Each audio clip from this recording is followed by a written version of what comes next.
On est bien ce matin. Amen. Je ne sais pas le temps que ça va prendre. On a la journée. C'est notre journée. C'est la journée que le Seigneur a fait. Je ne pense pas me tromper, je pense qu'on n'est pas de Pentecôte aujourd'hui, c'est ça. Hein, voilà, vous savez ce qui s'est passé le jour de la Pentecôte. Je ne voudrais pas vous parler ce matin de ce qui s'est passé à la Pentecôte. Je voudrais vous parler de l'œuvre de l'Esprit, le ministère de l'Esprit. L'apôtre Saint Paul avait un ministère, je suis persuadé. Mais s'il avait un ministère, c'est parce qu'il y avait un ministère qui agissait en lui. Et ce ministère, c'est le ministère du Saint-Esprit. S'il n'y avait pas l'Esprit en moi ce matin, je ne pourrais pas vous parler. J'en aurais pas la force ni la capacité. Ce matin, l'Esprit de Dieu, je suis persuadé qu'elle est au milieu de nous et que l'Esprit travaille avec ses serviteurs et que l'Esprit a quelque chose à nous dire ce matin. Et moi, je voudrais faire silence dans mon esprit, dans mon être. J'ai besoin d'être inspiré par Dieu ce matin parce que l'agent révélateur, c'est le Saint-Esprit, c'est lui qui nous révèle toutes choses. Et puis, dans l'inspiration, il y a aussi la révélation de Dieu, et puis il y a l'illumination. Donc, Dieu veut intervenir ce matin par la révélation, par l'illumination et par l'inspiration. Mais l'illumination et l'inspiration est basée sur la révélation. On ne peut pas dire autre chose que ce qui est écrit. C'est écrit, c'est écrit. Et on doit revenir toujours à ce qui est écrit. Je ne veux pas être un illuminé ce matin, mais je vais vous dire ce que le Saint-Esprit a mis sur mon cœur.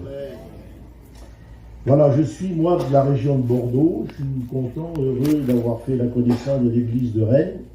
On est un peu ici dans le berceau du réveil, hein, la Bretagne. Et après, ça s'est étendu jusqu'à Bordeaux. Il y avait des anciens chrétiens, très anciens. Le vieux Carlo, le vieux Néné, le frère Fatah. Ils ont tout de suite été emboîtés dans le réveil et puis ils sont devenus des instruments de Dieu.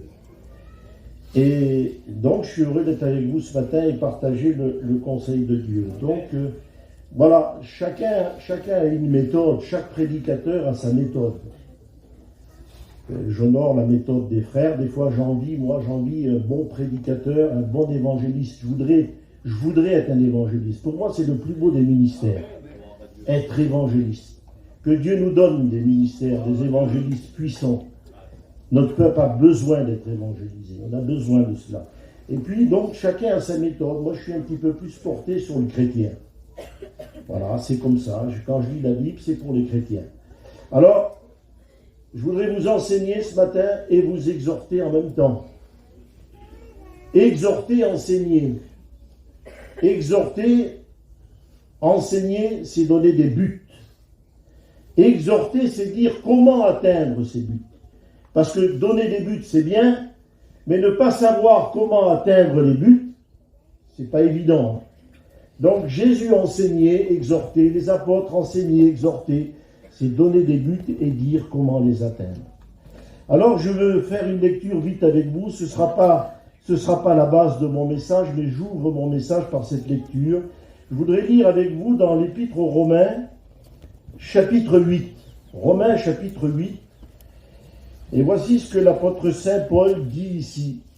Vous savez, lorsque je lis Paul, je ne sais pas si ça vous arrive, mais lorsque je lis Paul, j'ai l'impression de le connaître. J'ai comme l'impression que Paul, c'est comme si c'était un de mes amis. Et pourquoi croyez-vous que ces choses-là arrivent?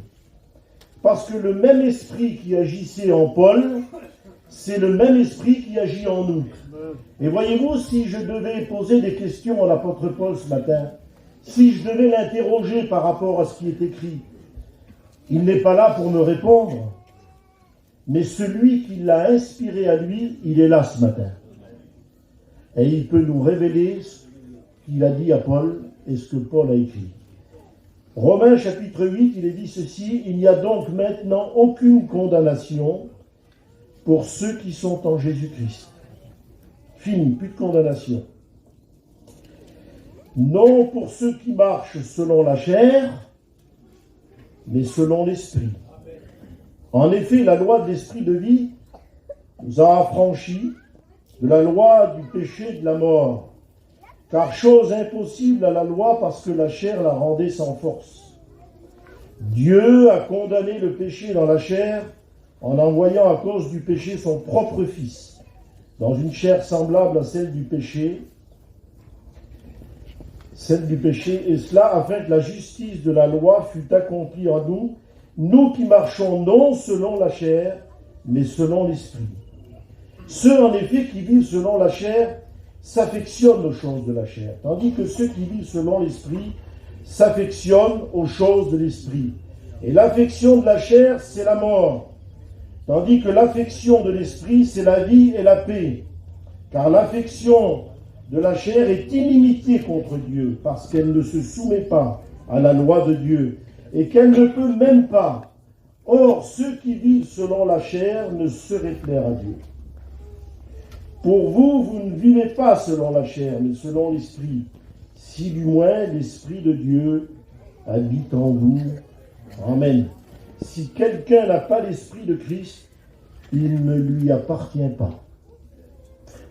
Au chapitre 7, à la fin du chapitre 7 de cette épître, l'apôtre Paul ici parle d'un combat, d'une lutte intérieure.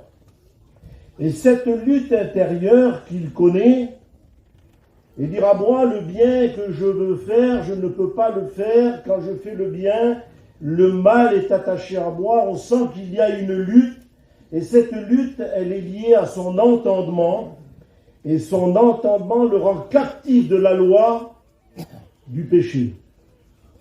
Et vous savez que c'est la loi de Moïse, qui a donné un nom au péché. Si la loi n'avait pas donné un nom au péché, nous ne saurions pas ce que c'est le péché.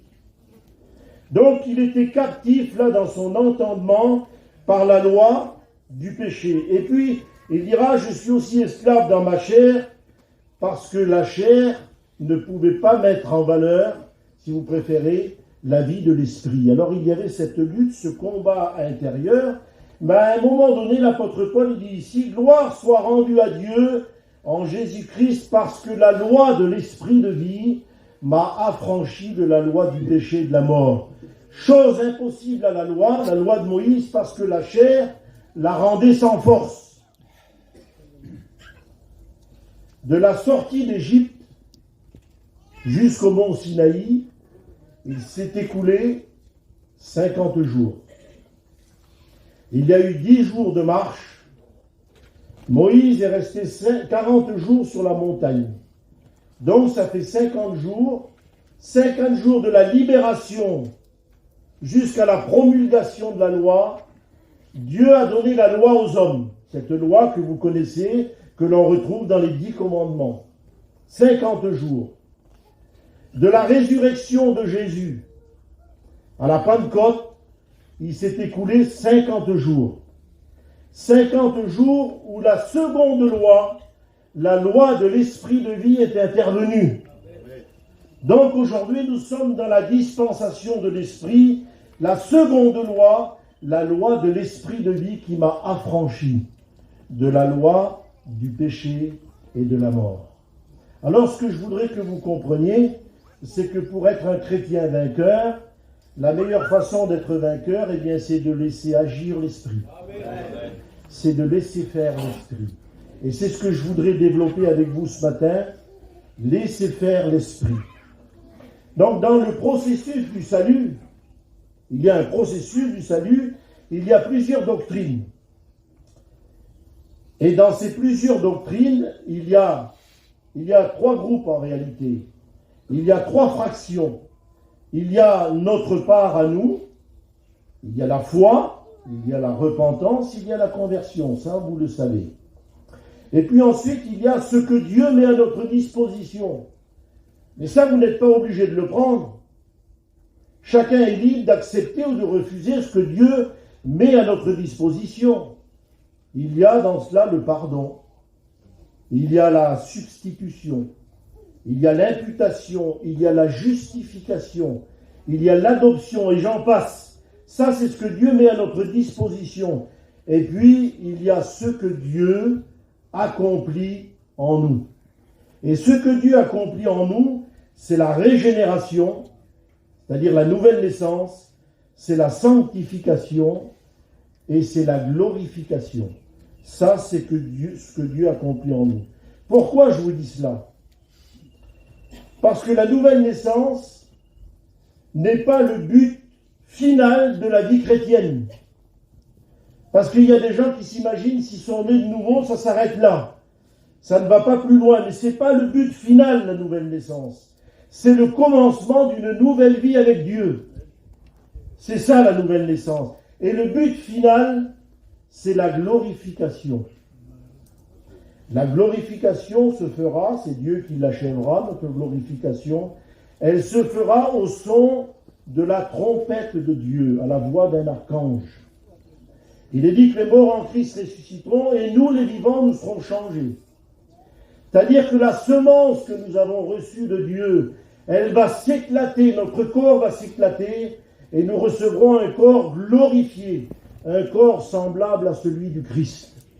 Nous le verrons tel qu'il est parce que nous serons semblables à lui. Un corps saint, un corps sans tache. Nous serons irréprochables, nous serons immaculés. C'est-à-dire que plus personne, jamais personne ne pourra nous accuser. Nous serons libres de toute occasion de chute. Personne au monde ne pourra nous accuser. Nous serons glorifiés. Mais entre la régénération, c'est-à-dire la nouvelle naissance, et la glorification, il y a ce qu'on appelle la sanctification. Et la sanctification, vous ne pouvez pas la produire. On ne peut pas produire 1 gramme de sanctification, c'est Dieu qui l'a accompli en nous. La sanctification débouche de la nouvelle naissance. Nous naissons de nouveau, et c'est là que nous allons vivre notre vie de sanctification. Si vous préférez, Dieu nous a donné une robe toute blanche, une robe sans tache, immaculée, et nous devons tout faire pour la conserver pure, pour la conserver blanche.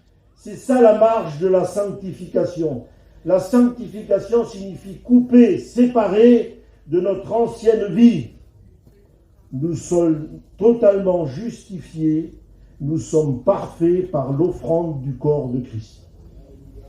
Et puis la sanctification, sa nature, la nature de la sanctification, c'est le perfectionnement de la nature humaine.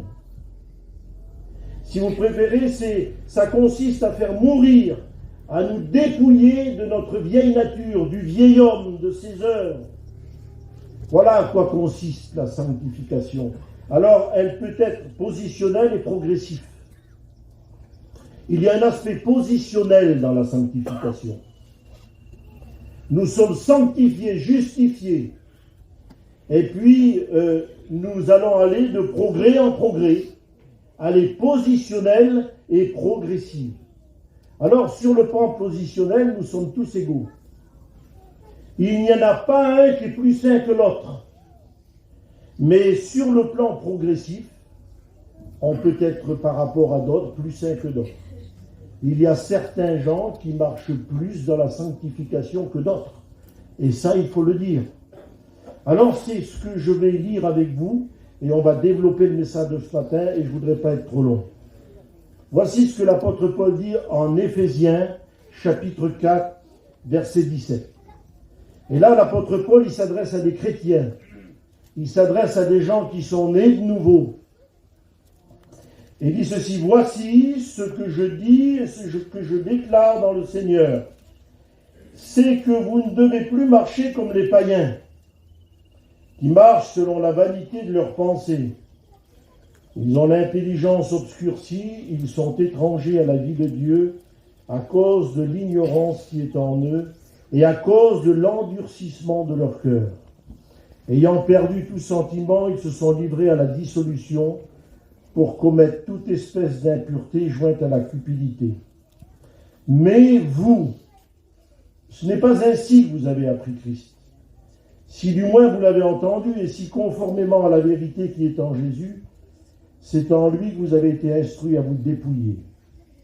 eu égard à votre vie passée du vieil homme, qui se corrompt par les convoitises trompeuses, et à être renouvelé dans l'esprit de votre intelligence, et à revêtir l'homme nouveau créé selon Dieu, dans une justice et une sainteté que produit la vérité. C'est pourquoi renoncez au mensonge, et que chacun de vous parle selon la vérité à son prochain, car nous sommes membres les uns des autres. Si vous vous mettez en colère, ne péchez point, que le soleil ne se couche pas sur votre colère, et ne donnez pas accès au diable. Que celui qui dérobait ne dérobe plus, mais plutôt qu'il travaille en faisant de ses mains ce qui est bien, pour avoir de quoi donner à celui qui est dans le besoin. Qu'il ne sorte de votre bouche aucune parole mauvaise, mais s'il y a lieu, quelques bonnes paroles qui servent à l'édification et communiquent une grâce à ceux qui l'entendent. N'attristez pas le Saint-Esprit de Dieu, par lequel vous avez été scellés pour le jour de la rédemption. Amen. Très belle lecture. L'apôtre Paul ici, il écrit une lettre donc à cette église d'Éphèse. C'était une lettre circulaire qui passait dans beaucoup d'églises. Parce que l'église d'Éphèse était une grande communauté. Et l'apôtre Paul donc va écrire à cette église.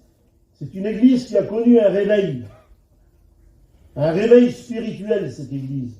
Elle a connu un réveil extraordinaire et on le trouve dans Actes chapitre 19, au cours du 3e voyage missionnaire de l'apôtre Paul. L'apôtre Paul, il va rencontrer 12 hommes qu'on appelle les 12 disciples d'Éphèse. 12 hommes, et la première question que l'apôtre Paul va leur poser en trouvant ces hommes, il va leur dire: avez-vous reçu le Saint-Esprit quand vous avez cru? Et il faut croire que c'était une chose commune à l'époque. Parce que l'essentiel dans un enfant de Dieu, c'est d'avoir reçu l'Esprit de Christ. Avez-vous reçu le Saint-Esprit lorsque vous avez cru? Et eux vont répondre: nous, on ne savait pas qu'il y avait un Saint-Esprit. Ils n'avaient même pas entendu parler qu'il y avait un Saint-Esprit. Alors l'apôtre Saint Paul va les instruire quant à Jésus. Il va les baptiser, il va leur imposer les mains, et ils vont recevoir le Saint-Esprit. Ils parlaient en langue, ils prophétisaient, nés de nouveau, baptisés du Saint-Esprit, c'est là qu'est née cette église. Voici ce qui s'est produit chez nous, dans notre mission. Un vrai réveil, un réveil spirituel, un réveil émanant de l'Esprit. Nous avons eu notre Pentecôte. Notre mission a eu sa Pentecôte. Le Saint-Esprit a été déversé, et aujourd'hui nous sommes dans la vérité, dans le véritable. Nous sommes en Jésus-Christ. Seulement, voilà, quelques années vont s'écouler, et l'apôtre Paul, depuis sa prison de Rome, il va leur faire cette lettre que nous avons lue ensemble. Et puis, dans cette lettre, il y a un constat. Et à la date de cette lettre, elle a été écrite dans les environs 60, quelque chose n'allait pas quelque part. Il y a quelque chose qui a changé. Il y avait dans cette église du laisser-aller. Il y avait du désintéressement. Il y avait une mauvaise attitude. Il y avait de la négligence. Il y avait de la paresse. Il y avait des gens indécis, instables à l'égard du Saint-Esprit. Ils étaient devenus charnels. Et ce qui fera faire à l'apôtre Paul ce constat, cette lettre. Alors on pourrait dire ce matin que cette lettre est aussi écrite pour nous. Parce qu'il est dit ceci au début de cette lettre: à tous les saints et à tous les fidèles. Et si l'apôtre Paul était ici ce matin, peut-être qu'il pourrait nous dire la même chose. Je voudrais vous dire quelque chose ce matin. Recevoir l'Esprit, c'est une chose. Mais maintenant, lui accorder plus de place dans notre vie, c'est autre chose. Il va falloir apprendre à vivre avec le Saint-Esprit une communion intime. Vous savez, c'est facile de se marier avec quelqu'un devant le maire. Vous allez à la mairie, vous posez votre signature sur un contrat, et puis vous rentrez chez vous. Vous êtes marié. Mais maintenant, il va falloir vivre avec la personne. Il va falloir entretenir une relation avec la personne. Et là, ce sont deux caractères qui sont des fois opposés, où on retrouve des difficultés, et des fois ça se termine par un divorce. Eh bien, le Saint-Esprit, nous devons apprendre à avoir une intime communion avec lui. Si vous préférez, c'est un saint mariage. Recevoir l'Esprit, c'est une chose, lui accorder plus de place, c'est beaucoup plus important. L'apôtre Paul, dans cette lettre-là, il veut les amener à comprendre qu'ils doivent favoriser l'action du Saint-Esprit. Favoriser l'action du Saint-Esprit, parce que dans le combat spirituel, c'est la seule façon d'être un vainqueur. On ne pourra jamais être vainqueur dans le combat spirituel si ce n'est pas le Saint-Esprit qui anime nos vies. C'est vital. Alors l'apôtre Paul, ce qu'il veut leur apprendre, c'est de laisser faire l'Esprit. Laissez faire l'Esprit. C'est lui qui vous a amené à la rue ce matin. C'est le Saint-Esprit qui vous a amené. Ce que nous avons entendu ce matin, les chants, tout ce qui a été dit, c'est le Saint-Esprit qui l'a fait. Personne ne peut dire que Jésus est le Seigneur si ce n'est par le Saint-Esprit. C'est une révélation. Personne ne peut avoir les yeux ouverts sur son péché si ce n'est par le Saint-Esprit. Et je voudrais ce matin qu'il ouvre nos yeux sur notre manière de vivre. On ne pourra jamais découvrir qu'on est des pécheurs si le Saint-Esprit nous ne le dit pas. Le Saint-Esprit, le laisser favoriser dans notre vie. Alors Paul, il insiste sur la manière dont il se conduisait. Et il dit ceci, vous ne devez plus marcher comme les païens. Les païens, ils ont l'intelligence obscurcie. Ils sont étrangers à la vie de Dieu à cause de l'ignorance qui est en eux. Voyez-vous, il m'est arrivé de me poser la question, est-ce que l'ignorance est un péché? Est-ce que c'est un péché l'ignorance? Dieu ne tient pas compte des temps d'ignorance, mais il a fixé un jour où il va juger les hommes. L'ignorance, c'est un péché dans la mesure où on veut rester dans l'ignorance. Mais on doit tout faire pour quitter l'ignorance. La connaissance de Dieu, connaître Dieu. Un chrétien doit connaître Dieu. C'est-à-dire avoir une relation intime avec Dieu. Alors, les païens sont étrangers à la vie de Dieu à cause de l'ignorance qui est en eux. Ils ont perdu tout sentiment, ils sont déréglés, ils commettent toute espèce d'impureté jointe à la cupidité. Ça, c'est les païens. Et s'il faudra aller au fond des choses, peut-être qu'on pourrait trouver ce caractère chez certains chrétiens. Mais ça, ce sont des païens. Les païens, eux, sont pardonnables. Ils peuvent faire ce qu'ils veulent. Aucune raison ne s'impose. Et qui les blâmerait? Ils n'ont jamais fait de pacte avec Dieu. Ils n'ont fait aucune alliance. Et l'apôtre Paul va dire ceci, mais vous, eux sont pardonnables, mais vous, ce n'est pas ainsi que vous avez appris Christ. Ce n'est pas de cette manière. Si vous avez prêté attention à ces paroles, vous devez savoir ce qu'elles représentent. Ce n'est pas ainsi. C'est en lui que vous avez été instruits à vous dépouiller de votre vie passée du vieil homme et de ses œuvres qui se corrompent par les convoitises trompeuses et à être renouvelés dans votre intelligence pour revêtir l'homme nouveau créé selon Dieu. Ça, c'est conforme à l'Évangile. L'homme nouveau créé selon Dieu. Notre vie, elle ressemble un petit peu à ces héros de films. Vous avez vu les héros de films? Alors les Brad Pitt et compagnie, parce que c'est toujours les gagnants. Hein? Les héros des feuilletons, on en voit plein. Alors le bon, il incarne, lui, c'est le défenseur du droit, le défenseur de la justice. C'est le bon. Et puis le mauvais, c'est celui qui fait le mal, c'est le terroriste. Alors nous, on est toujours pour le meilleur, on est toujours pour le bon, et puis la fin finit toujours par la victoire du vainqueur, c'est le bon. Mais dans notre vie spirituelle, c'est pas souvent le même combat. Il y a en nous ces deux héros, si vous préférez, qui s'affrontent là tous les jours. En obéissant à la parole de Dieu, Christ est né dans nos cœurs par une action du Saint-Esprit. Nous avons cru et nous sommes devenus des nouvelles créatures. Alors le Seigneur a changé notre nature, notre mentalité.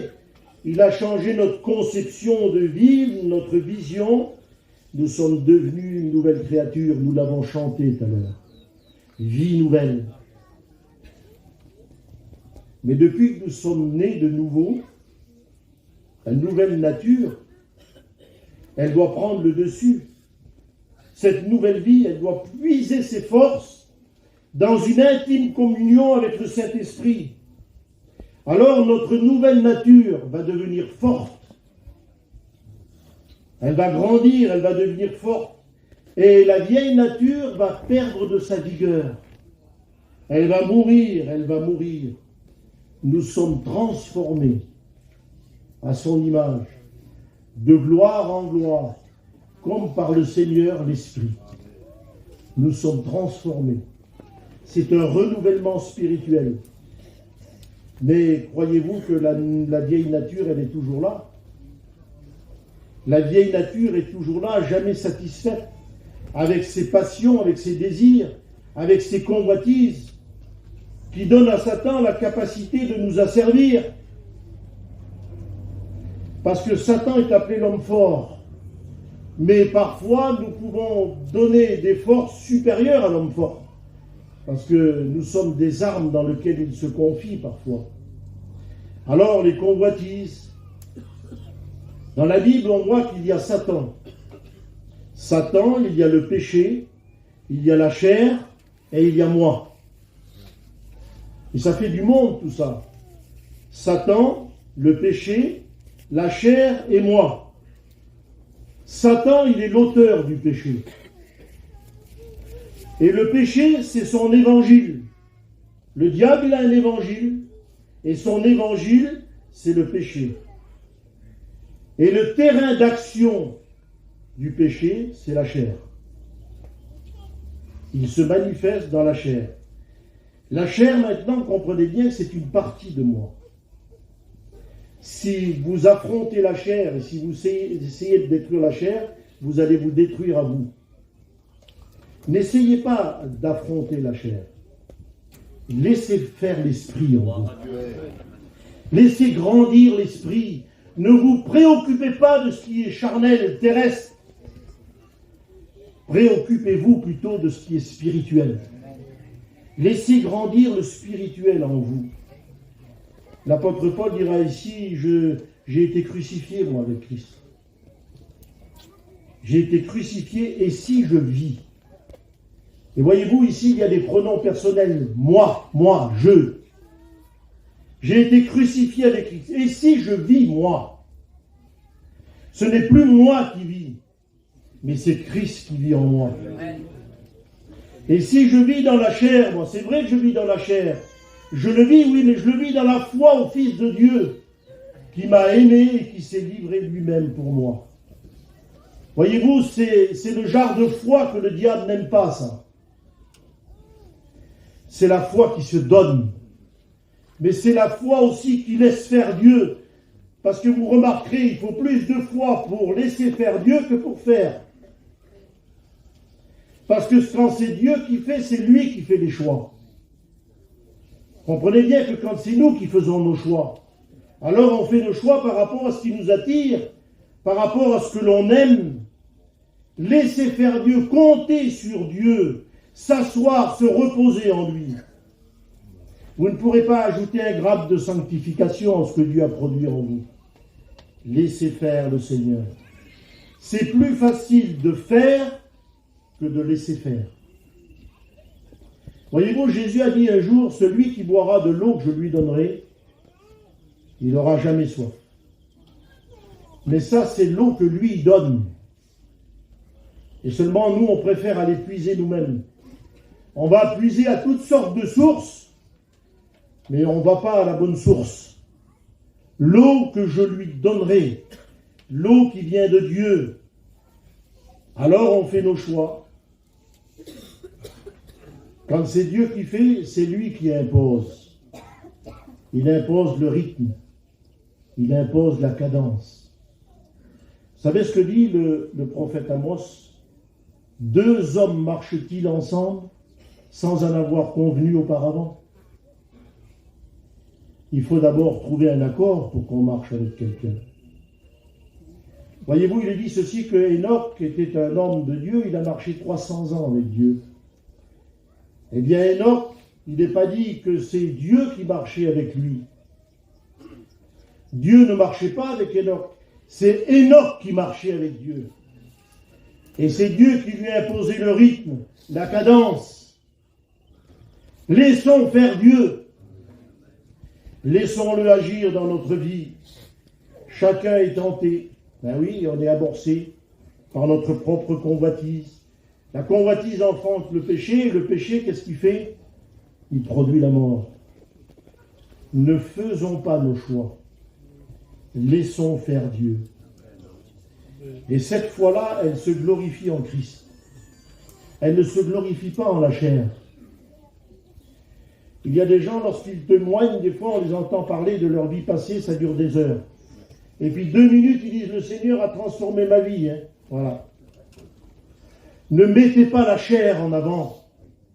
La chair ne peut pas glorifier Christ. C'est en lui que nous avons été instruits à nous dépouiller. C'est en lui.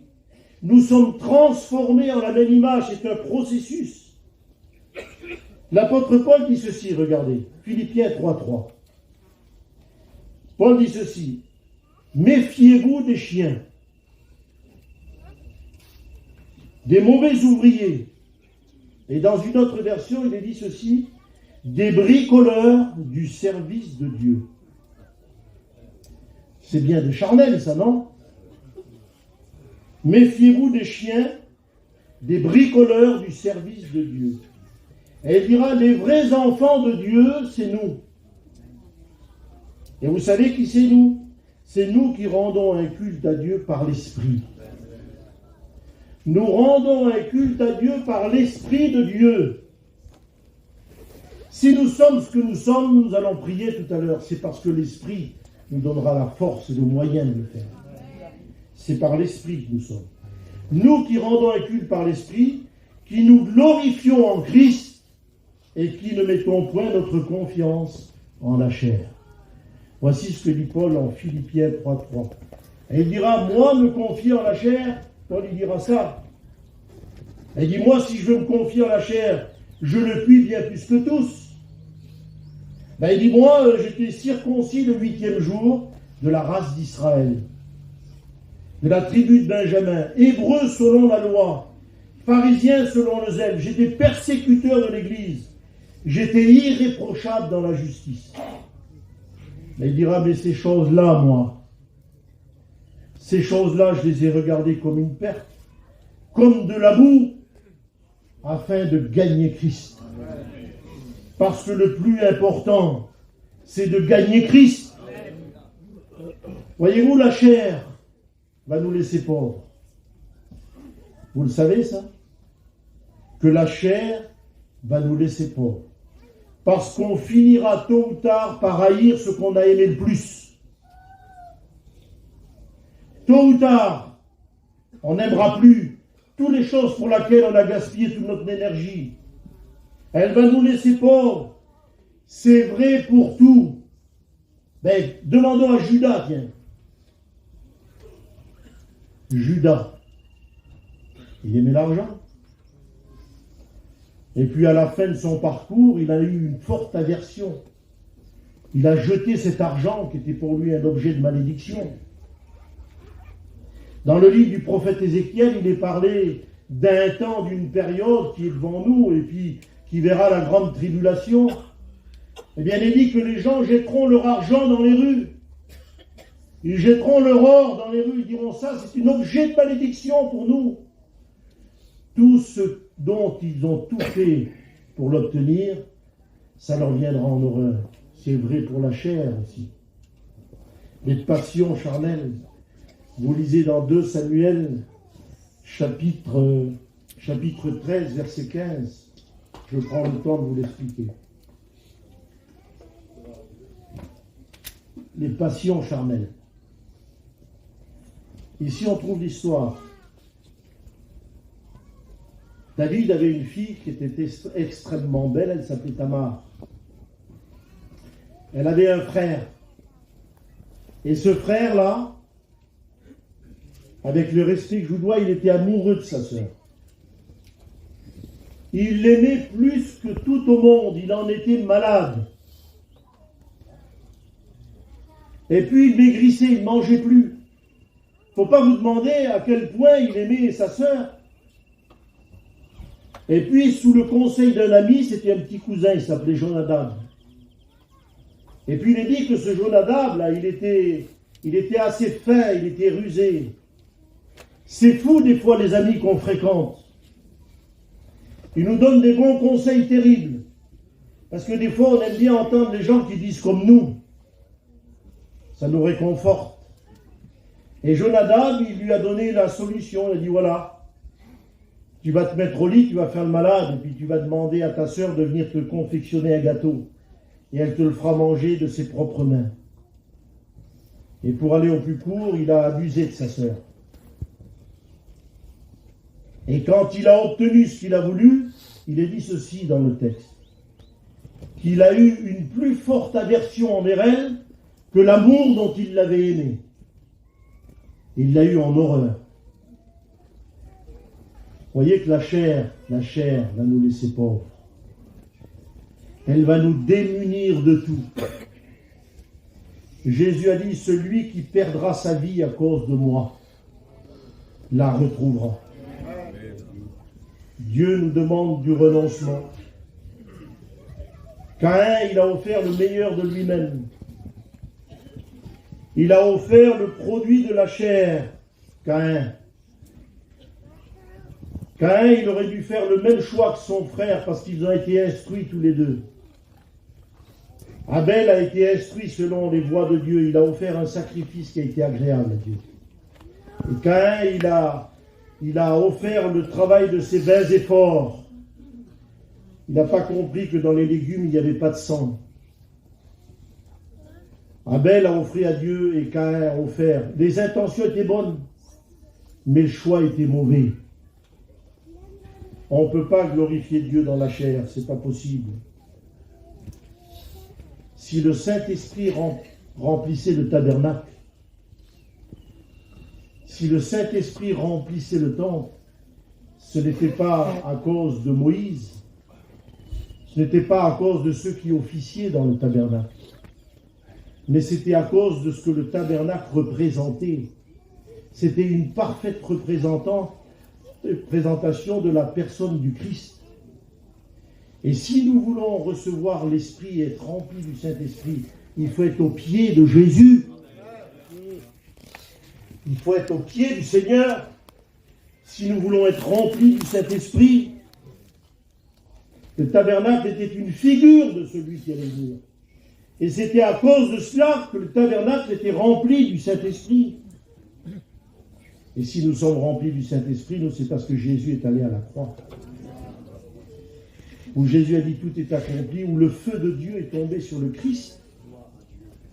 Et que la gloire de Dieu s'est étendue sur toute la terre. Le Saint-Esprit a été répandu comme vous le voyez, comme vous l'entendez. On entend les dons et on voit l'Esprit. Et il y a un parfait équilibre entre ce que l'on voit et ce que l'on entend. Oui, le Saint-Esprit qui a été répandu. Alors, je reviens à mon texte. L'apôtre Paul dit ici, n'attristez pas le Saint-Esprit de Dieu, par lequel vous avez été scellés pour le jour de la rédemption. Saint-Esprit, c'est le lien de communion. C'est la communion du Saint-Esprit. Que la grâce du Seigneur, dit Paul, la grâce de Jésus, qui nous a sauvés, qui se traduit par le pardon. Dieu nous a pardonné, c'est la grâce du Seigneur. L'amour de Dieu le Père, et la communion du Saint-Esprit soit avec vous. Nous sommes devenus le temple du Saint-Esprit. Pourrions-nous être un obstacle? Et c'est là que l'on retrouve ce combat encore, ce combat de la chair. Pourrions-nous être un obstacle et ne pas permettre au Saint-Esprit de se laisser faire dans nos vies? On peut être un obstacle. On l'a lu ensemble. Ne donnez pas accès au diable. Combien de fois nous avons donné accès au diable? Sans le vouloir parfois. Par inadvertance, comme ça, on a laissé faire et on a donné accès au diable. Des accès au diable qui peuvent nous amener à des excès. Parce que pour le diable, on n'en fait jamais assez. Vous n'en ferez jamais assez pour le diable. Excès de table, excès de zèle, excès de sainteté. Moi, j'ai connu des gens qui ont tellement voulu être saints qu'ils sont dans le monde aujourd'hui. Le diable ne vous arrête pas dans vos excès. Il vous donnera toujours l'occasion d'aller plus loin. Alors, on reprend des vieilles habitudes qu'on a laissées au début, mais ça revient sous d'autres formes. L'apôtre Paul dit, ne soyez pas remplis de vin. C'est de la débauche. Soyez au contraire remplis du Saint-Esprit. Et le texte littéral dit, soyez toujours en train, soyez continuellement en train d'être remplis du Saint-Esprit. Parce que le Saint-Esprit, on en utilise tous les jours. On a besoin de cette communion. On a besoin d'emmagasiner. On a besoin de se charger. Soyez pas remplis de vin. Pourquoi l'apôtre Paul fait un parallèle ici? Ne croyez pas qu'il se mettait en souci pour quelques buveurs de cette église. Il y a un parallèle à faire. Quand on est rempli de vin, on est livré à nous-mêmes. On fait n'importe quoi et on fait des choses qu'on a à regretter le lendemain. On est sous le contrôle du vin. Mais quand on est rempli du Saint-Esprit, on est sous le contrôle du Saint-Esprit. Et quelqu'un qui est sous le contrôle du Saint-Esprit, il est dans sa parfaite équilibre. Il n'est pas livré à lui-même. Il y a des gens sous prétexte qui sont remplis du Saint-Esprit, ils n'arrêtent plus. Et quand on est rempli du Saint-Esprit, on est équilibré. Il y a un parallèle qui est fait ici. Ne soyez pas remplis de vin. C'est de la débauche, mais soyez remplis du Saint-Esprit. Et il dira, renoncez au mensonge. Ne mentez pas les uns aux autres, vous étant dépouillés du vieil homme et de ses œuvres. Y aurait-il encore des menteurs? C'est Cossec qui disait une fois Cossec il a posé la question, est-ce qu'il y en a quelques-uns qui mentent chez nous là? Alors personne n'a osé lever la main, il dit mais c'est pas possible, il y a bien des menteurs quand même, il y a bien quelqu'un qui a menti au moins une fois dans sa vie. Alors il y en a quelques-uns qui ont levé la main, mais en réalité c'était les plus justes et les plus francs. Alors lui il a dit, ceux qui n'ont pas levé la main, c'est eux les menteurs. Parce qu'il n'y en a pas un qui n'a jamais menti. Ne mentez pas les uns aux autres, vous étant dépouillés. Voyez-vous, il y a des mensonges silencieux, comme ça je veux dire. Des mensonges silencieux. L'hypocrisie, c'est un mensonge. On veut paraître ce qu'on n'est pas. On veut montrer aux gens ce qu'on n'est pas. Mais c'est le plus flagrant des mensonges. L'hypocrisie, c'est le porteur d'un masque. Porte un masque. Vous savez que dans les vieux théâtres grecs, à l'époque, quand on jouait la comédie, on mettait des masques. Pour ne pas être reconnu, surtout, parce qu'un comédien, c'était un comédien. Eh bien, le porteur du masque, c'est un comédien. Il veut montrer aux autres ce qu'il n'est pas. C'est un mensonge. Et il y aurait plein de choses à dire. Un mensonge peut en cacher un autre. Vous mentez pour une chose, pour couvrir ce que vous avez dit en mensonge, vous allez faire un autre mensonge et vous allez être entraîné dans le mensonge. Aucun menteur n'a d'héritage dans le royaume de Dieu. Colporteur de mensonges. Il y a des gens qui n'ont pas écouté quelque chose qu'ils rapportent déjà. Ils prennent le téléphone, ils téléphonent. Puis les autres, ils écoutent. Vous avez vu ça, mais c'est du mensonge. Quelqu'un a vérifié pour savoir si c'était vrai? Non, ne soyons pas des colporteurs de mensonges. Si vous vous mettez en colère, ne péchez point, dit Paul. Ça vous est arrivé de vous mettre en colère. Ça arrive à tout le monde. C'est légitime parfois. mais d'aller jusqu'à pécher. Gardez votre rancœur en qui vous a fait quelque chose. Que le soleil ne se couche pas sur votre colère. Il semblerait ici qu'il y a l'expression d'une volonté. On a un temps, on a tout le temps de se mettre d'accord. On a tout le temps de nous réconcilier. Qu'il ne sorte de votre bouche aucune parole mauvaise.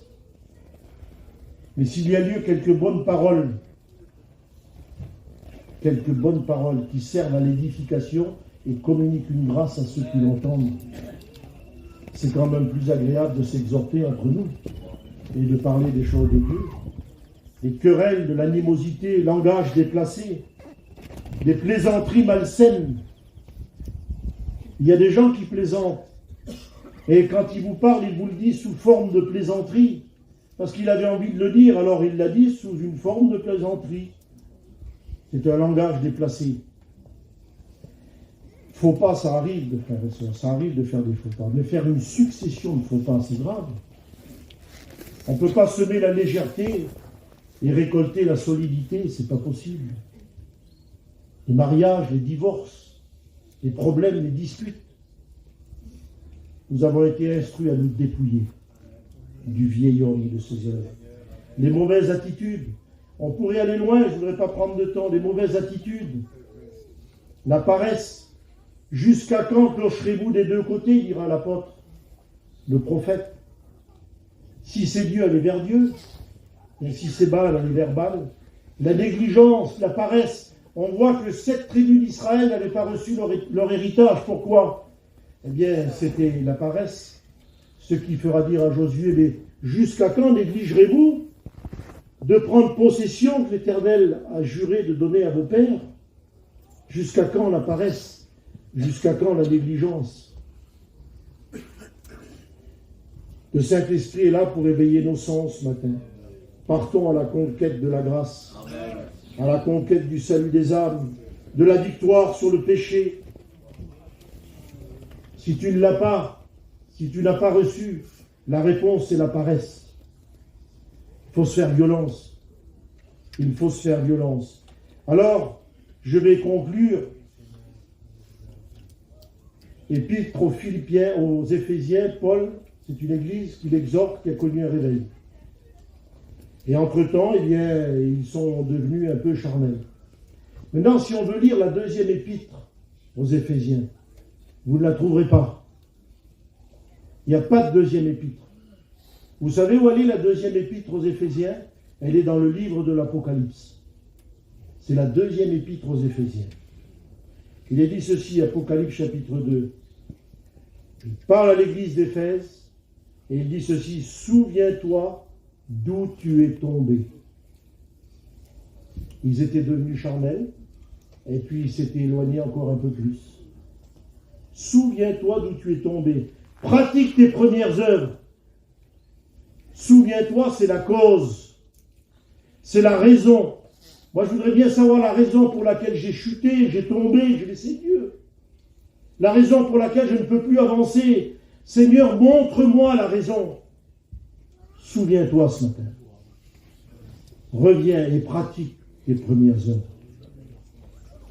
Les premières œuvres. Est-ce que vous avez eu le sentiment déjà dans votre vie de n'avoir jamais péché? Ça vous est arrivé, ça? D'avoir le sentiment que vous n'avez jamais péché. Moi, ça m'est arrivé. Lorsque j'ai reçu la grâce, le salut, je ne voulais plus aller chiner, moi. Je ne voulais plus aller travailler. J'avais la sensation de me salir. Je voulais tellement rester pur et propre devant Dieu que je ne voulais plus aller travailler. J'étais libre, il n'y avait plus aucune accusation dans ma tête, il n'y avait rien, j'étais libre. Que Dieu fasse que l'on revienne à nos premières œuvres. La joie du salut. La joie du salut qui nous donnera la force d'aller plus loin avec Dieu. Il se renouvelle. C'est un renouvellement constant de la personne de Jésus. On n'est jamais assez spirituel, on n'est jamais trop spirituel. On a besoin de se renouveler chaque jour, chaque matin. Et l'Éternel renouvelle ses bontés. On prie ensemble.